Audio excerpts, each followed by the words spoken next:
దేవునికి స్తోత్రాలు. ఈ మాటలు వింటున్న మీకు అందరికీ ప్రభునామములో నా హృదయపూర్వక వందనాలు తెలుపుచున్నాను. యెహోవా నన్ను ఆదుకొనెను. కీర్తనల గ్రంథం 18వ అధ్యాయం 18వ వచనం. యెహోవా స్వరము అనే యూట్యూబ్ ఛానల్ 2022 సంవత్సరం ఆగస్టు నెల 19వ తేదీన మొదలుపెట్టడం జరిగింది. ఈ యొక్క యెహోవా స్వరం అనే యూట్యూబ్ ఛానల్ ఇవాళకి 4 సంవత్సరాలు కంప్లీట్ అయింది. దేవుడు తన మహాకృపలో ఛానల్ వరకు దేవుడే నడిపించి ఉన్నాడు.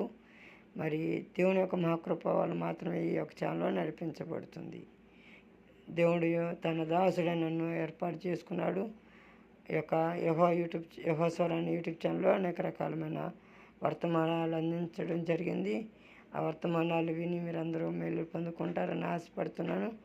ఇప్పటివరకు 756 మంది సబ్స్క్రైబ్ అయి ఉన్నారు. వారికి నా హృదయపూర్వక వందనాలు తెలుపుచున్నాను. అనేక మంది అనేక ప్రాంతాల్లో, రాష్ట్రాల్లో, దేశాల్లో ఉండి వింటున్నారని నేనైతే నమ్ముచున్నాను.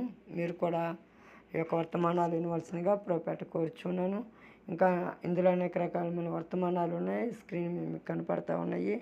ఈ మాత్రమే కానీ ఇంకా అనేకమైన వర్తమానాలు మీకు యెహోవా స్వరం అనే యూట్యూబ్ ఛానల్లో ఉన్నాయి. ఇన్ని మీరందరూ మేలు పొందుకుంటారని ప్రభుపేట నేను కోరుచున్నాను.